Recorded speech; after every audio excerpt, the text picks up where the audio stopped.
Hi, I'm Meera, and I'm here today with my business partner, Fisher, and a good friend of mine as well. And we've gone into a joint venture in converting a commercial property into 4 residential flats. And we just wanted to talk to you about us, introduce ourselves, our lives, how we've done it. Yeah. Because it's a huge step for us. Yeah, exactly. Like before this project, we never put really anything out on social media or things like that. But now we think it's the right time to kind of like actually put ourselves out there and, show and maybe encourage people who would like to get into property development, that it is possible for anyone to do. And I'm just really excited to kind of like be here together with you and to show people around, really. I just feel like there's this kind of stigma in the property kind of market where you can't do it, or there's always negative talk whenever you say, oh yeah, I'm thinking of doing this, and they're like, that's really risky. Are you sure you want to be doing this? And yeah, then I just feel like you can do it, and if you had the right people backing you, you can make things work. Like we are making things work, and we'll show you the stages and what exactly we're doing. But basically, we bought this property with planning permission for 3 flats. Yeah. Which I got involved as well, and he optimized the plans, converted it into 1 more flat, extra flat, so now it's 4 flats. And it's definitely been a learning curve, just trying to understand it all, logistically working it out, because we're having to merge so many parties together, which, I mean, Yeah. no. Yeah, exactly. I mean, there are challenges involved. We have to make sure that we've got our builders on site, structure engineer on site, architect on board, making sure Ealing planning are happy.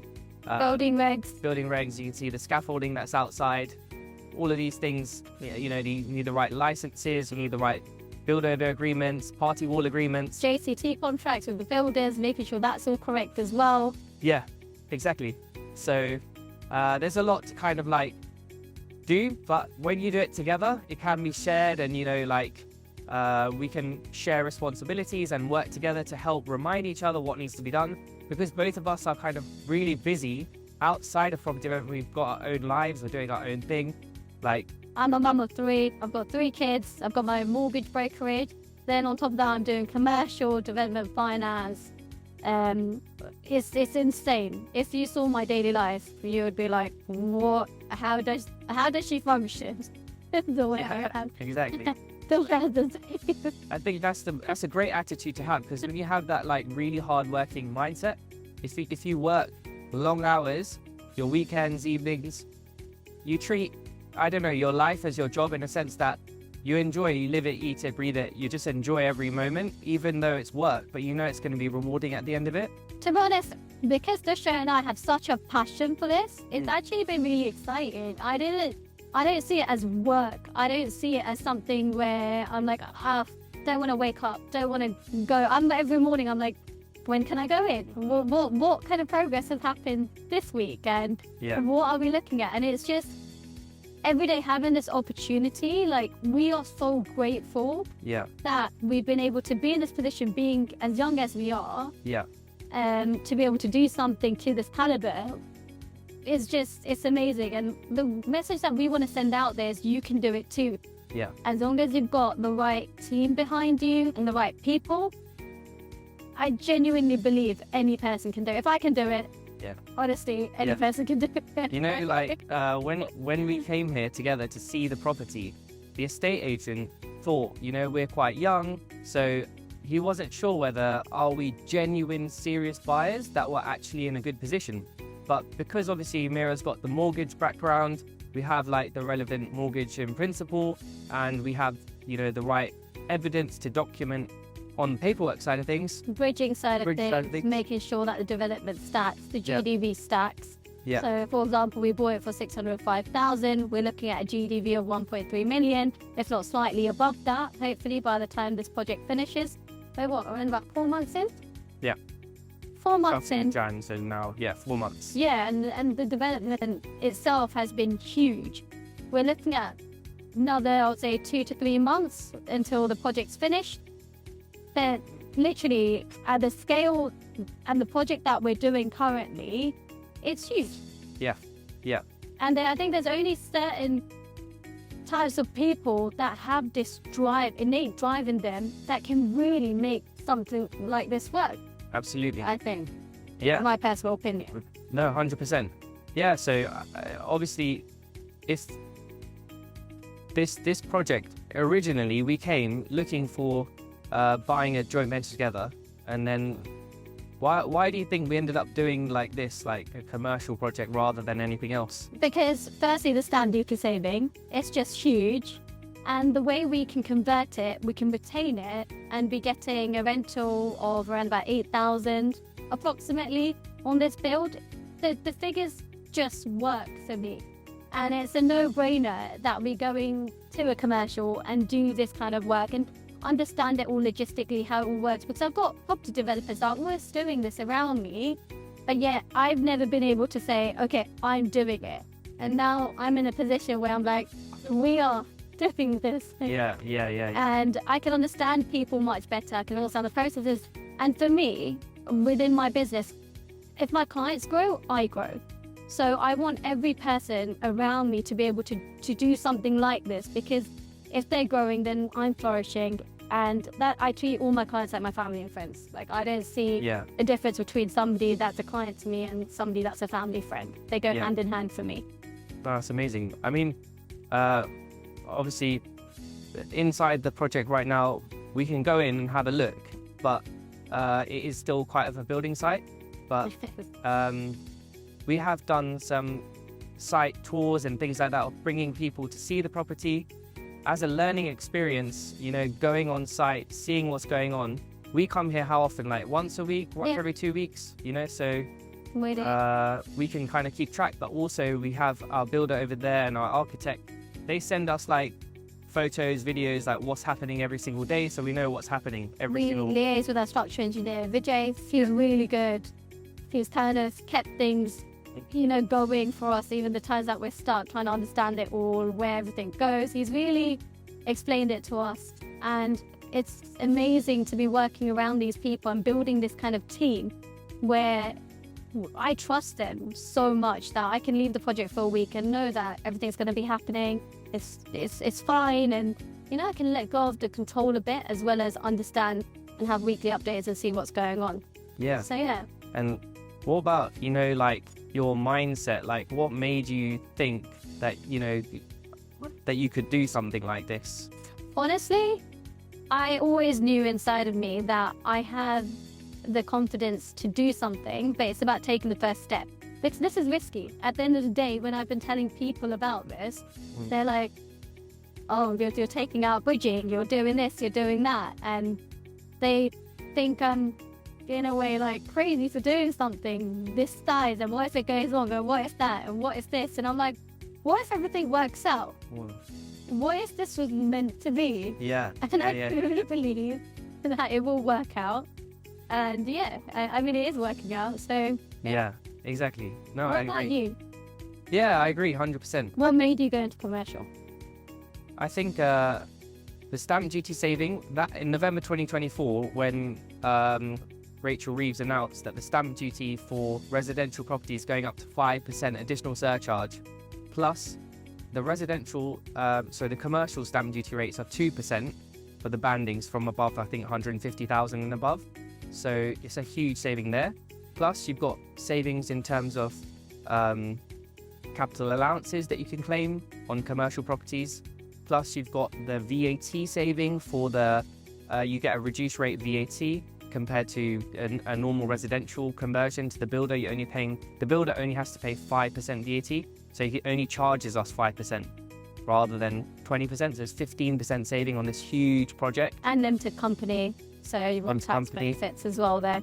Yeah. Paying the deposit, the director's loan in there. Yeah. Having that aspect. So it's just a no-brainer to be doing this, to be honest. When we saw this, we thought it's too good to be true. So it's like, it's literally just like, oh my God, we have to like get it somehow. And we just, And almost... I saw it and I was like, we're getting this. Yeah, exactly. So no ifs, no buts. This is gonna be our project. Exactly. And I'm really determined. Like once I found something, Yeah. I have to go through with Make it happen. And we had such tight deadlines in terms of like even through the Christmas period to be able to complete. The amount of pushing that you had to do with, the bridging lender, Bridging the lenders. survey.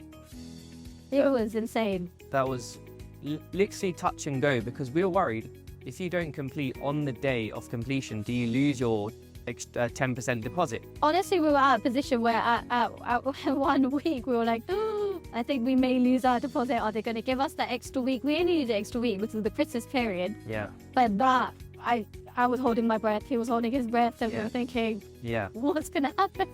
If you like push the lender and the solicitor, both the lender solicitor, your solicitor, to kind of work together, and we would do crazy things, like we would just drive directly to go and sign things. We wouldn't mind driving to wherever we needed to urgently get things pushed. So we just knew that it had to happen, really, and because everyone knew that amount of urgency, we copied in like the director or whoever we copied in. The director of the firms. To be honest, we've got such good relationships with the solicitors, because I deal with them day in, day out, that the solicitors was less so of a problem. But yeah, the bridging lender solicitor, you've got no kind of control over.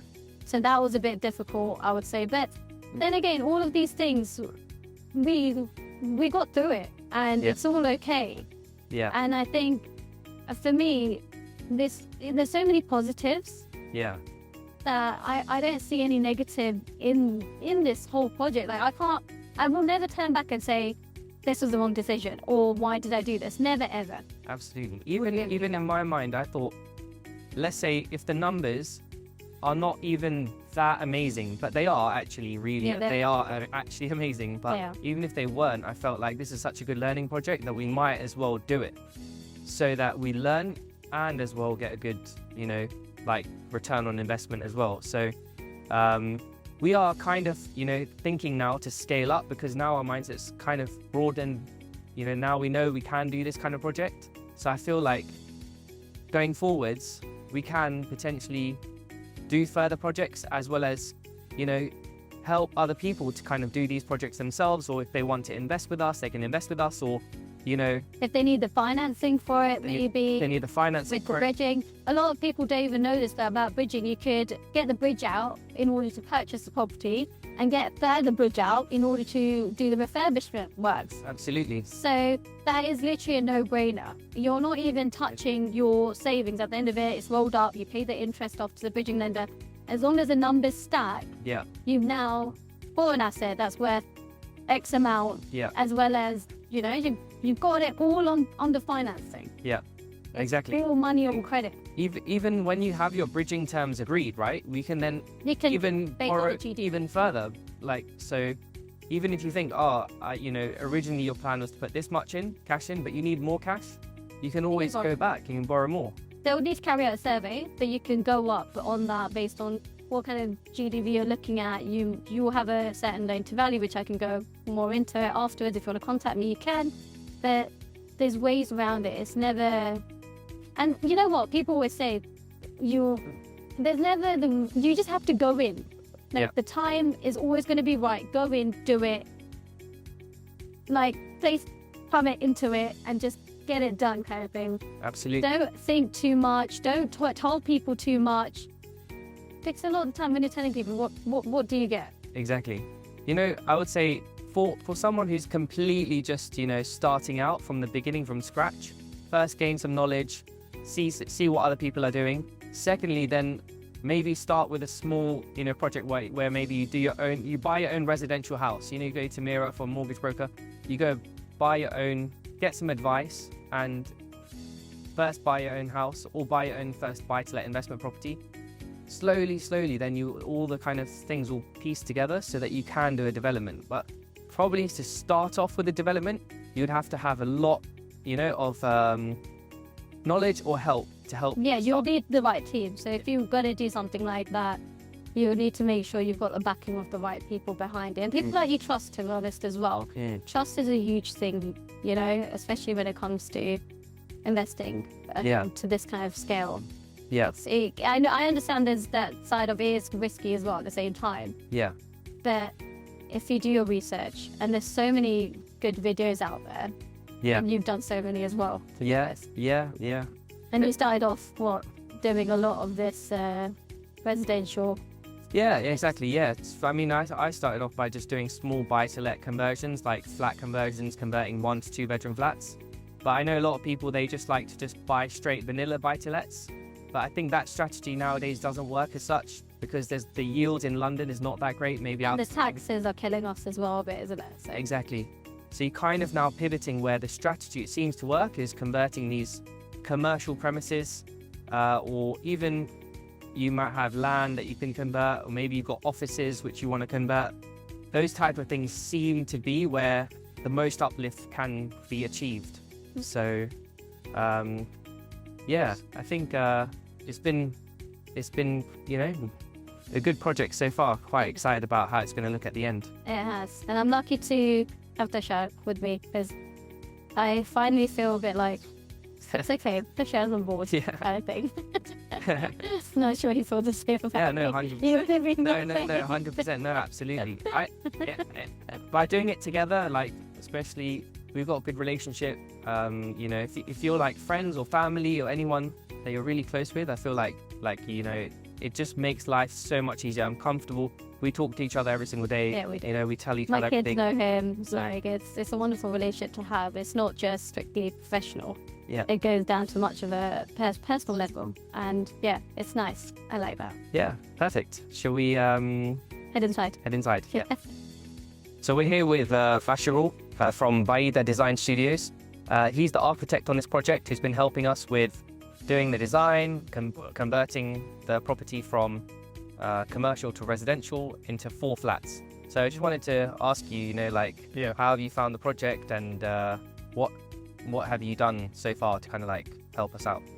Well, it's just a mere sheer coincidence that I got this project. So the builder who is involved in this project, he is like my relation. I got to know him somehow. So acquaintances. So from him, I get to know you. Yeah. And when I came to visit the site on the first day, so we get acquainted. Yeah. And you asked me to give some ideas regarding the project. So you like the ideas, and then I got involved into the project. Yeah. Then I started drawing with the project and doing some interior works downstairs, and also doing the construction work, like construction drawing wise. Yeah. Like all the new conversion and everything that we are knocking down and making new stuff. We are making drawing for those as well. Yeah. Yeah. And can you tell people watching what your background is like? Well, I am I'm not a qualified architect in UK, but I graduated from Brack University. I used to practice architecture in Bangladesh. I practiced for nowadays almost 12 years.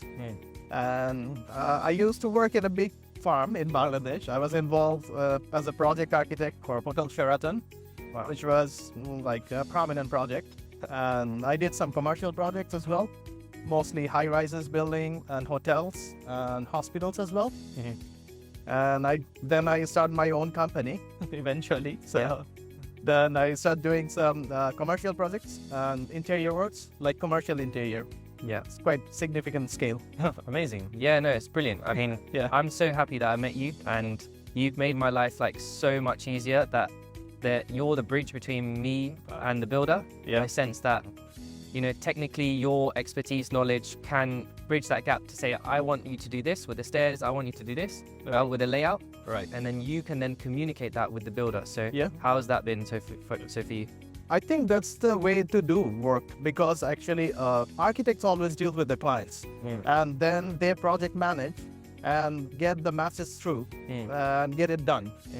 So the client actually dreams about something, and he, give the dream to the architects, and then they come with the ideas. When the clients like it, they start making it, involving all the parties. So construction is like a multiple party business. It's a lot of pupils are involved, a lot of different kind of professions and background and everything. So brilliant. The task of architect is to merging everything together to give it a final thing. Right. Yeah, it's been amazing. I think Also, I really like that you come on site regularly to see like what's happening, so you can do the exact measurements exactly perfectly, because things always change here and there. Yeah, of course. And It's very important to actually take the measurement on site and come to the site, because in theory, in a paperwork, you can always see like a clean slate. You can do whatever. But inside, the constraints are completely different. When you don't come to the site, you don't understand what's really happening. Because like a fraction of millimeter difference can create a whole lot of difference in slope and everything. So you need to come to the site always to check out everything, whether it's happening or not. That's a big difference I found between other architects, that, you know, not so much hands-on involved. You're there, coming on site. Not only that, whether it be Saturday, Sunday night, we're on the phone. Doesn't really matter. It doesn't matter. You're on the studio, ready to go and make the changes. The amount of amendments that you've done is unbelievable. Like, I think I've probably told you about 100 changes, if not more, you know? So yeah. As long as I'm involved with something, I take it very seriously, because this is something I do it for passion. Yeah. This is what drives me. Yeah. So I would like to do it this is my profession as well. So how, if anybody wants to contact you, can they contact you? So my studio, I have an office in Stratford now. It's called Vaida Design Studio. Yeah. So it's a small farm. So right now, currently, I'm working as an architect. I have a draftsman as well, but he's not permanent. So mostly I'm working on my own. Sure. So it's just a startup beginning, because I'm only in London for a month, less than a month actually. Yeah. So hopefully, it will go somewhere. Perfect. Thanks a lot. And if you want to contact Bashirul for any architectural work, I'd highly recommend him because of the help he's given us on this project. And thanks for being on this video. Thank you.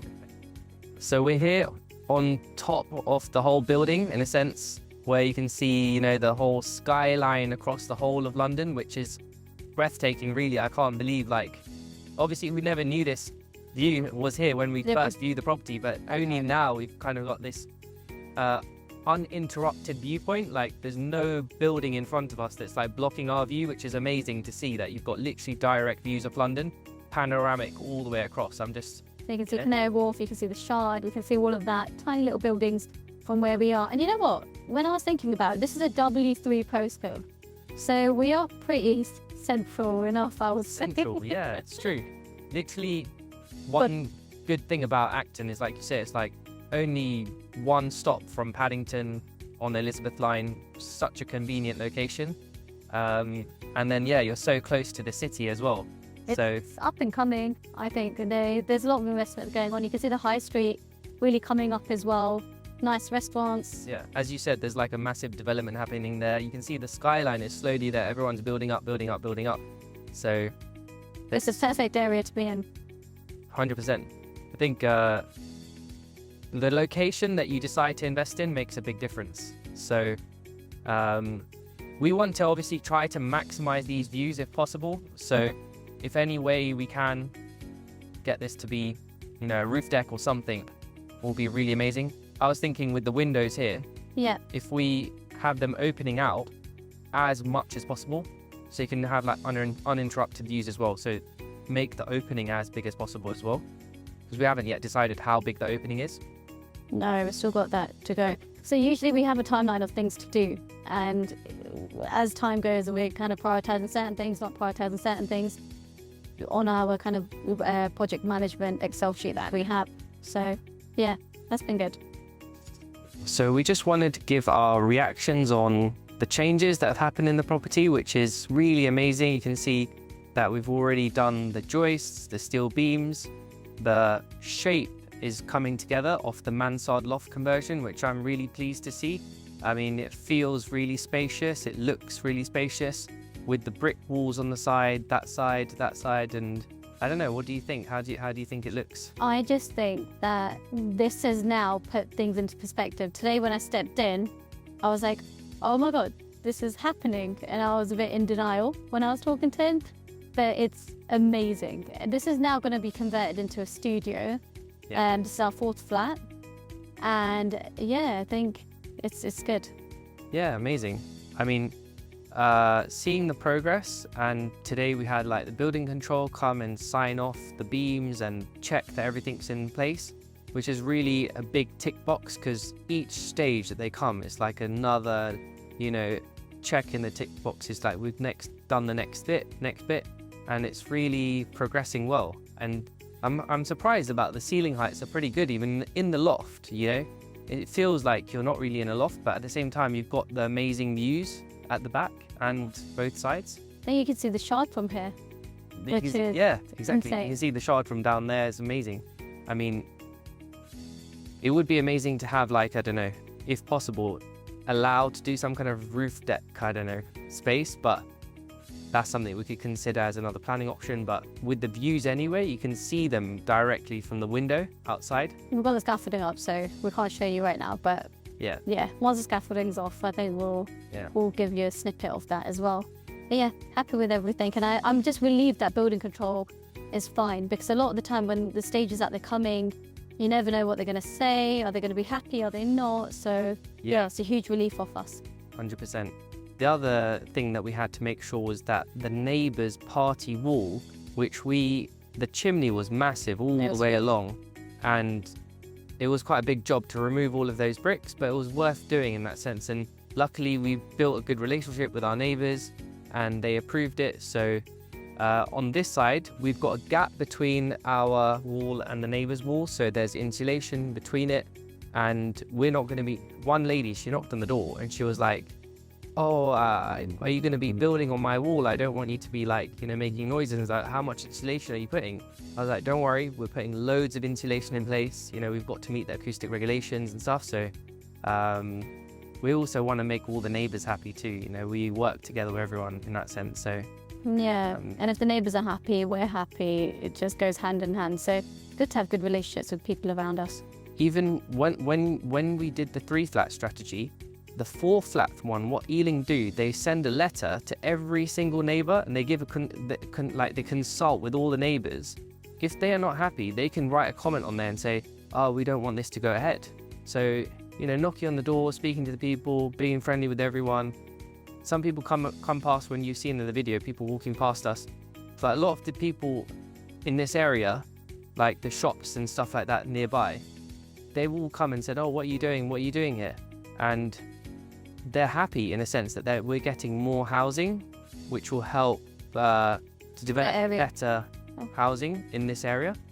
So yeah, I think overall I'm really pleased. In terms of the layout, I feel like we've maximized it as well, you know. So with the chimney out, especially with the joist, what you decided to kind of tell the builder to do, we've added that extra room by moving the joist a bit backwards, and yeah, it really does work. Yeah, amazing. So we can then go and have a look at some of the other progress that we've done as well. Okay, so we're here on the 2nd floor of the building. It's going to be a 1-bedroom floor. We have got quite a few changes that have happened so far. You know, we've got the plywood on the floor, the joists have been done, the steels have been put in. Building control officer came, signed it all off, and he's happy with the structure. We had a staircase guy come, and we were not sure whether we change the staircase or whether keep the staircase. But I don't know what you think, but we're going to now change the staircase, put brand new staircase. We're going to put brand new staircases, meet building regs requirements, because we want to follow their kind of rules and regulations as well, and make sure that that's all passed. And also, it's a communal staircase, so you want the room to pass by each person, as well as acoustics. Want to make sure that they're happy too, because you don't want too much noise on the stairs, especially when there's 4 flats and you're like do all the way down. Yeah, exactly, 100%. Structural engineer confirmed that he's happy as well, which was a relief today. Yeah, definitely. So like throughout, we need to get the people on board to be happy with what has been done. So yeah, on the floor and the walls, the architect came by and he's just told the builder what materials to buy, to what goes on top, what goes in between. So that what mill even that you need to do, like, yeah, there's a lot that we've had to think about in terms of insulation, but due to the acoustic report, so there's that we've had to factor into. Yeah, exactly. On this floor, I don't know if we can see much views on that, like, you know, across London, but there might be a small amount they can see. So but the windows are quite big, and this room's quite airy kind of room. It's I mean, we've got this side and the extension as well, the rear extension at the back. That's going to add extra room too. So yeah, it's good. Yeah, exactly. So the extension is the next thing they're going to be working on. to make sure that that's all watertight, the structure's all built. And in terms of the layout, like our builder is suggesting maybe, oh, when should we put the kitchen there, put the bedroom here? But we want to follow the plan as best as possible, just to stick to, like, from the lender's perspective, they will be happy when they come and do their Planning permission will be happy as well because they've signed it all off. Yeah. So we don't want to do too many tweaks internally, and if we do tweaks internally, then it requires a minor amendment, or sometimes for application for amendments. So yeah, want to avoid that. Yeah. I would say, like, where there are changes, that even if there are a few millimeters here or there, those things can be, you know, overlooked, in a sense that it doesn't have to be to the millimeter, but, you know, the rough guide of where things are, it makes most sense to kind of follow to that plan. Also, we've got a fire strategy that we've had to do, and there's a lot of thought behind the floor plan, the way everything works, how people are going to exit the building. Therefore, it works best that we follow the plan due to that as well. Yeah, 100%. Because we did the fire strategy for the 3-flat plan.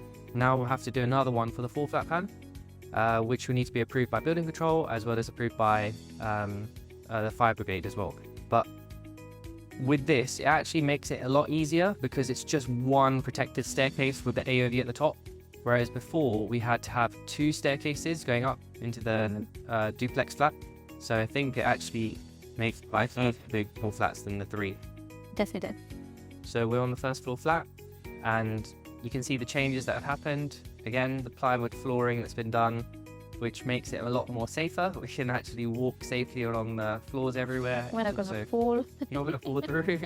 You know, it's also leveled, so perfectly level, and there will be, you know, a few more layers that's going to going on top to make sure it's fully insulated. And yeah, it's kind of good progress, I think. We're going to add a steel beam just here at the top, because this is quite a load-bearing wall here. So yeah, that's going to happen this week, I think. Yeah, exactly. The middle of the house, is generally where most of the load is taken. So even in the basement, they've got huge brick walls and stuff all the way along this middle of the house. So they do need to put one big beam in the middle there as well. You can see some of the joists have been changed at the top or doubled up because of the staircase that's going to go, that doubled up joist over there. Where they took out the chimneys, they had to put new joists over there as well. So yeah, I think it's coming together. This floor, it's got the nicest, highest ceilings, at the ground and the first. These two are they feel really spacious. The windows are quite large as well behind us, so it allows a lot of light in the room as well, which I loved about this floor. Yeah. And I think now the floor plan's kind of coming to light, even though it's kind of a blank canvas. We can envision more so where things are going to go. Yeah, definitely. So yeah, it's quite exciting to see, and I hope that we can get this bit done. So we've got the staircase as well. Similarly, that's going to go down. They've measured the staircase, so they're going to change that. Yeah, also electrics and water. Yes, we paid for the electric and water supply, so they're going to come in and they're going to change it from, I think it was 1 to, I think we had 2, right? We have 2 to 4 now, individual for each flat. To be honest, that side of things we needed to budget for quite a lot. We didn't realise, but it's quite expensive. Doing water and electric. But yeah, it's all happening. Yeah, so that with the water, we have 1 connection right now, water, and we needed 3 more. And with the electric, we had 2, like you said, and we needed 2 more electric connections. We paid for it, but it takes them maybe 6 weeks, 8 weeks. We need to really push them. Actually, that's something we need to do, is push them to come down and actually do the fitting as soon as possible. The sooner the better. So we can do, like you said, the first fix electrics. Wasn't it numbering as well? The flat numbering needs to go hand in hand with all of this stuff too. The street name and numbering, we've already done 3 flats, but we need to do 1 more, because when we get the planning for the 4th, we need to go back to them and say, can we do the 4th numbering as well? Because I think, did they call it ABC or did they call it flat 1, 2, 3? I can't remember, but I remember it's 1, 2, 3. 1, 2, 3. Yeah. So yeah, we need to do that. There was one guy I spoke to actually about doing a smart home. So he had this kind of touch controlled, property where we now want to start thinking about the interior design, what we're going to do with the floor, what we're going to do with where the sockets are going to go, all the second fixes. So this is something we need to sit down and plan with The our architect. who's also our interior designer as well. So yeah, that's kind of really our next steps really. Okay, so at the back of the property, we had to change the layout of the kitchen and the bedrooms because we had originally drawn this extension as having 2 bedrooms at the back, but because of the fire strategy layouts, we've changed our mind and now changed our plan based on the fire strategy to make this an open plan living room kitchen, which also does work well, I think. It does. You've got the view at the back, so when people are looking out, they've got something when they're washing up and whatnot, which is nice for them as well. And it's a nice place to kind of just be able to have that garden entrance in and out and food. Entertaining space, right? Yeah. You can have as a straight from your kitchen. You can go and entertain your guests if you want to have your private garden. You wouldn't really a barbecue here, most probably. Barbecue, yeah. You know, you wouldn't take them via bedroom into the garden. It makes more sense like this, I think. And architect-wise, it makes sense as well having the same kind of stacking as you're going up on the build. So if the kitchen's going to be there, upstairs will be the same kind of layout. Up on top of that will be the same kind of layout. So it's easier with planning permission and get it all signed off with building regs too, right? Yeah, because now we have the, you know, the water drainage, the soil drainage going up all the way along the back of the property, where we've got our bathrooms, it kind of all just makes it easier to build, rather than if we put our kitchen right at the front. We would have to move the whole pipe. The whole pipe to the front, yeah, would have been quite difficult to do, and, you know, probably the drainage may not even last as well or long lasting as it would if it's... And if you have problems, leaks, I don't know, God knows, stuff goes wrong. Yeah. There's more of a headache, whereas you've got this pipe just there. Yeah. So yeah, makes sense. I think it's good to be fluid about, you know, being ready to change and adapt your plans. If something happens, then you may have to change, and not to have a complete and just a fixed mind and it has to go this way, it has to go that way. Oh, of course. It always the goes. amount of times that we've had to change.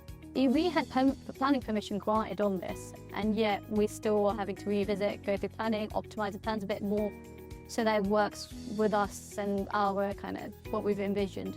Yeah, exactly. End of it. I think this came about really quickly. How long did it take them to make this whole extension? Oh, the extension, literally, probably I would say they built it in less than a week.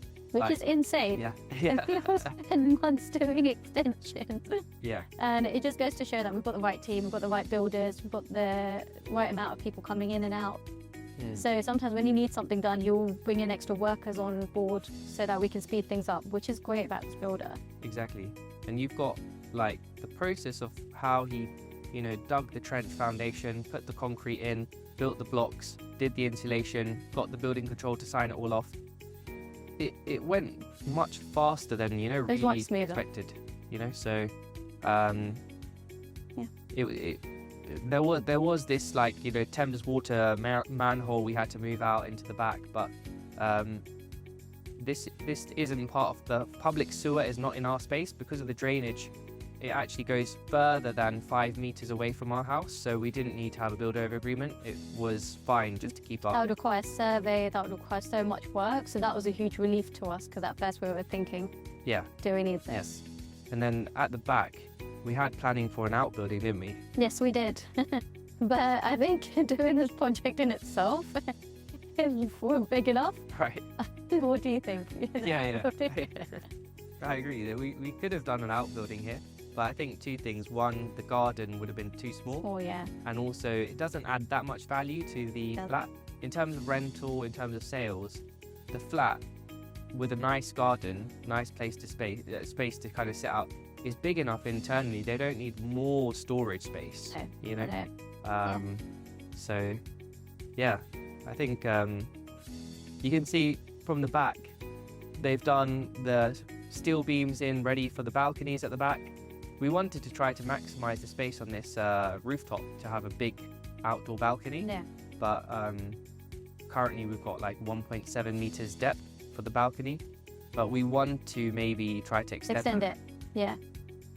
So that would make it nicer.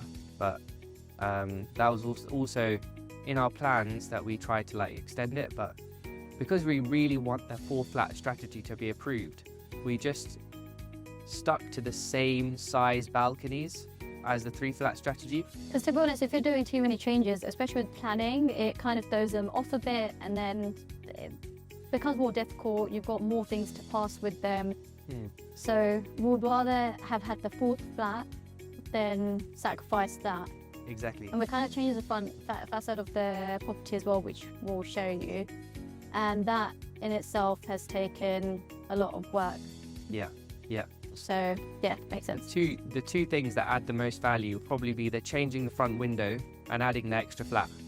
The extra size balconies does require full planning, but it doesn't possibly add as much value as the other one. So we didn't want to jeopardize losing our, like approval. So Yeah. yeah. So yeah, that was good.